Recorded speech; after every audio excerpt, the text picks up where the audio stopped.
নমস্কাৰ কৃষক Biswanath agri farm YouTube channel আপোনাক পুনৰবাৰলৈ স্বাগতম জনাইছোঁ।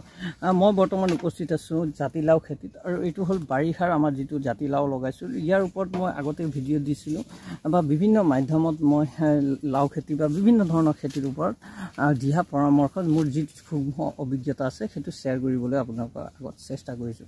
কিয়নো ইজনে সিজনক সহায় কৰি যদি আমি আগবাঢ়িব পাৰোঁ তেতিয়া নিশ্চয় আপুনি উপকৃত হ'ব আৰু মই উপকৃত হওঁ। কাৰণ মই যদি ভিডিঅ' প্ৰেৰণ কৰোঁ আপোনালোকৰ লগত তেতিয়া দুজনৰ লগত মোৰ চিনাকি হ'ব আৰু তেওঁলোকৰ লগত চিনাকি হোৱাৰ বিপৰীতত মই তেওঁলোকৰ পৰা কিবা নলেজ পাওঁ বা কিবা অভিজ্ঞতা সিহঁতৰ মানে তেওঁলোকৰ ল'ব পাৰোঁ।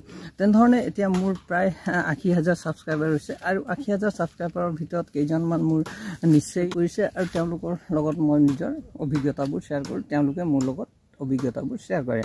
এইটো যিটো আপোনালোকে দেখা পাইছে জাতিলাও এটা বাৰিষাৰ লাভজনক খেতি, কিন্তু বিভিন্ন ধৰণৰ ৰোগ ব্যাধি বেছিকৈ দেখা যায় আৰু গছত মানে ধৰক ভাইৰাছৰ সংক্ৰমণ হোৱা দেখা যায়, ব্লাইডৰ সংক্ৰমণ হোৱা দেখা যায়, কীটৰ সংক্ৰমণ হোৱা দেখা যায়, কলিবিলাক অকালতে মৰহি যোৱা সমস্যা দেখা যায়।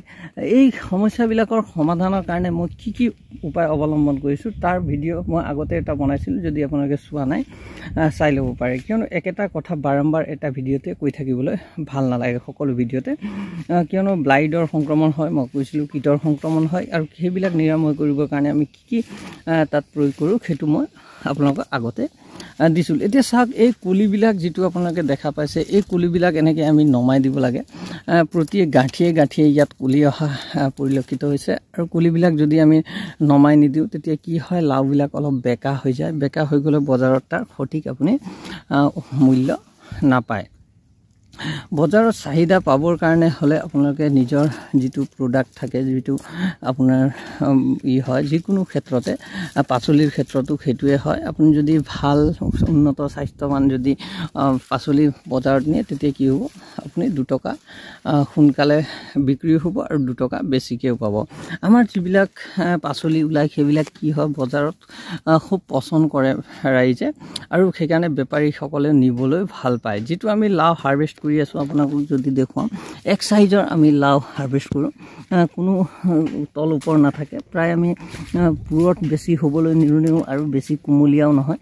তেনেধৰণৰ লাও যদি আপুনি বজাৰত পঠিয়াব পাৰে বা পাচলি পঠিয়াব পাৰে তেতিয়া আপুনি তাৰ পৰা উপকৃত হ'ব পাৰিব। কিয়নো খেতি কৰিলে নহ'ব, খেতিত আপুনি কৰাৰ পৰা চিঙা পৰ্যন্ত এটা যিটো প্ৰক্ৰিয়া থাকে সেইটো আপুনি জানি ল'ব লাগিব। বজাৰত কোনটো বস্তুৰ বেছি চাহিদা থাকে সেইটো আপুনি বজাৰটো অলপ বুজি ল'ব লাগিব। এতিয়া চাওক, আজিৰ যিটো লাও আমাৰ হাৰ্ভেষ্ট কৰা হৈছে, এতিয়া প্ৰতিটো বস্তাত আমি এনেধৰণে 20টাকৈ পেকিং কৰি আছোঁ।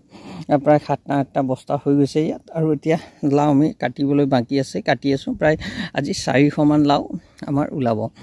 400 লাওৰ যদি আপুনি 30 টকাকৈ ধৰে, 12,000 টকা আমি এদিনত পাই আছোঁ লাও খেতিৰ পৰা।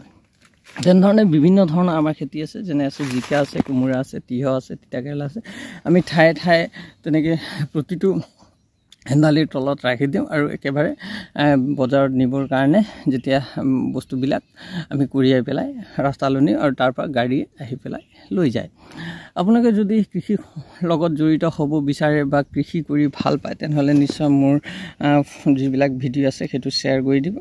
তাৰ পৰা আপোনালোকে 2টা কথা শিকিব পাৰিব আৰু মই আপোনালোকৰ পৰা কিবা এটা শিকিব পাৰিম। ইয়াকে দেখুৱাই আজি ভিডিঅ'টো সমাপ্ত কৰিলোঁ। ধন্যবাদ। জয় অসম।